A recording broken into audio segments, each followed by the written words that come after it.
अस्सलाम वालेकुम। पाकिस्तान से सलाम पेश करती हूँ। मुझे सीमा कज़र कहते हैं। ये देख के बहुत खुशी होती है कि लोग, हमारे पाकिस्तानी लोग दूसरे ऐसे ममालिक में जहाँ की ज़ुबान उर्दू नहीं है, वहाँ पर उर्दू अदब की जिस तरह खिदमत कर रहे हैं, तहज़ीब और हमारी सक़ाफ़त को फैला रहे हैं, ये देख के बहुत खुशी होती है। बिलख़ुसूस उर्दू ज़बान को ज़िंदा रखना, एक ऐसी जगह जहाँ पर उन्हें भी उर्दू कम बोलने को मिलता है। ज़ाहिर है जिस मुल्क में हम रहते हैं वहाँ उन लोगों से उसी ज़बान में बात करना पड़ती है। ये भी एक बहुत बड़ा कमाल होता है कि हम उस मुल्क की ज़ुबान सीख लेते हैं। लेकिन मैंने अक्सर देखा है ख़ुसूसन अमेरिका वगैरह में कि लोगों के बच्चे उर्दू नहीं बोलते। जो पाकिस्तानी हैं उनके बच्चे उर्दू नहीं बोलते। लेकिन कुछ ऐसे लोग भी देखे हैं मैंने कि जिनके बड़े छोटे छोटे बच्चे अदब से हमारे वाकिफ़ हैं, हमारी तहज़ीब और कल्चर से वाकिफ़ हैं और उर्दू बोलते हैं, बड़ी साफ़ उर्दू बोलते हैं। तो मैं उन लोगों को ख़िराज तहसीन पेश करती हूँ जो अपनी ज़बान को किसी गैर मुल्क में बैठकर उसे न सिर्फ ज़िंदा रखे हुए हैं बल्कि उसकी तजवीज़ के लिए काम भी कर रहे हैं।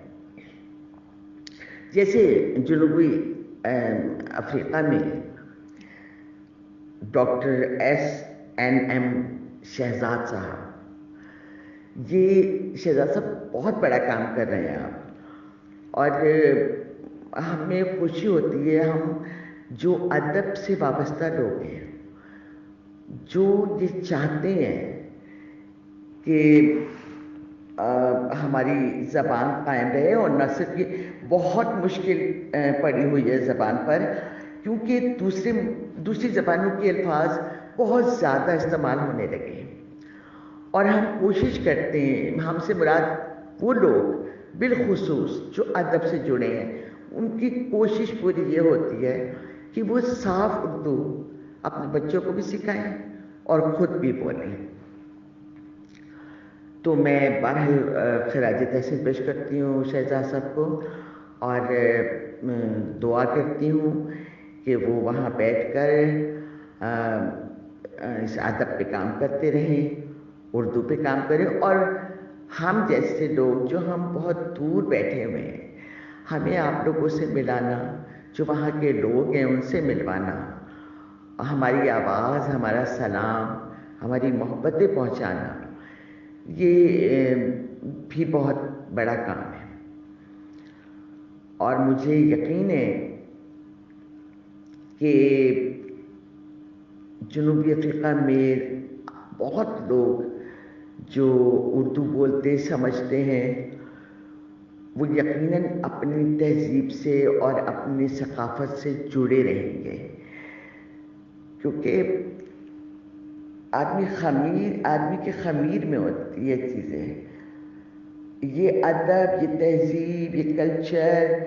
ये हम इसे भूल नहीं सकते, हमें भूलना नहीं चाहिए। चाहे हम कहीं भी रह रहे हों, हमें मालूम है कि जहाँ हम रहते हैं वहाँ हमें उन जैसा बनना पड़ता है, उन जैसी उनकी ज़ुबान बोलना पड़ती है और बहुत से ऐसे मामलात होते हैं जिसमें हम अपना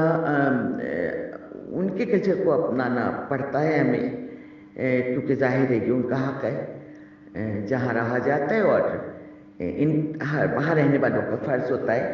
कि वो उनकी खुशियों में, उनके त्यौहार में, उनकी तहज़ीब से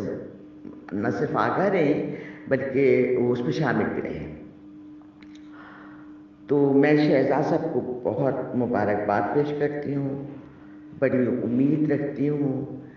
कि यकीनन इससे और बढ़ाएंगे और अपने बहुत से ऐसे शागिर्द भी पैदा कर लेंगे जो इस मामले को और इस सिलसिले को अदब की लेके चलें और बहुत दूर तक लेके चलें।